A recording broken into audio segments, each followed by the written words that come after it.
Hi and welcome to this edition of Renovation Time. Well, we're still at the handicap ramp and we're going to talk about a couple things today. The first one, we're going to talk about the permit and when you actually have to call for inspection. So the first part is you have to get a set of plans. You go into the building department, they issue you a permit in order to do this, making sure you're off the lot lines properly and that type of thing.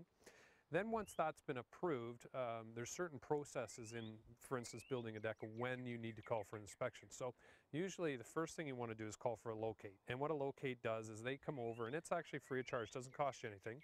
And they'll come and inspect and make sure you're not going to hit any gas lines, any bell lines, that type of thing when you dig. And it's really important you do that because if you hit something, it could be serious. So always call and give yourself a week. So if you're going to start doing it next Monday, maybe call the Monday before, or even give yourself 2 weeks. Lead time's fine, especially if you're the homeowner doing it, because then you can see where they're locating, you can see where the lines are, and then you know exactly where you can and can't dig. So very important you do that, and the more lead time you give yourself, the better. So you get your permit, you get your locates, everything's fine, so you start drilling your holes. Obviously you don't know what you're into when you're drilling a hole, but sometimes you hit rocks, sometimes it's just up and down, takes you an hour, sometimes it'll take you a week.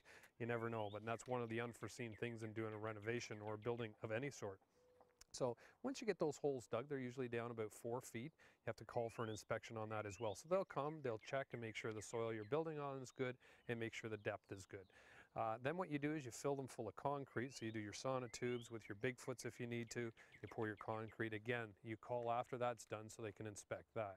From that point forward, really, the only other time you have to call them is when you get it framed. So you get everything framed up, you get the ledger board on the wall. It's basically done in frame but not finished. You would call for another inspection so they can check the framing, make sure you bolted it properly, your ledger board's in, because at that point they can see everything and they know sort of how it's all been constructed.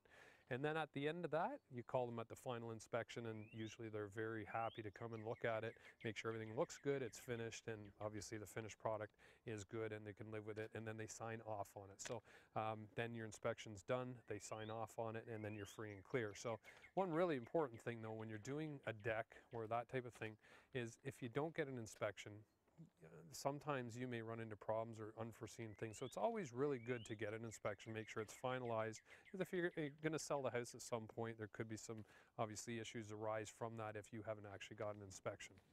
So in this case, everything went well. I don't think the final inspection's been done because we just finished it today. But barring that, I think they've been here 3 times, inspected, looked at it, everything was good.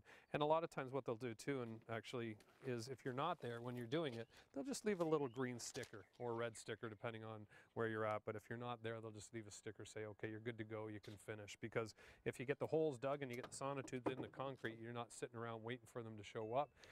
They can just put a green sticker and everybody's happy. So the other really important key to that is the plan. And it's like going on a trip. I always say when you go on a trip, you want to plan your process, when you're going to leave, when you're going to come back, and what you're going to do in between. So same with building. Anything you do, it's always good to make sure that you plan. So if you have a good set of plans, it's easy to know, okay, my balusters are 2x2, they're 5-inch on center, they're going to have a 2x6 top plate with a 2x4 bottom plate to screw into, and it's easier, so it's easier to plan, it's easier to do the job, and at the end of the day, it's going to be a little bit more efficient for you or whoever's doing it for you to work off a set of plans. So little things like that, a little advance working, getting everything done prior to starting makes a big difference when you're actually doing a project. So hopefully that'll help you with your next renovation, but until next time, be safe and have fun. Renovation Time is brought to you by Anden Bath Center. Talk to the people who know bathrooms. Anden Bath Center.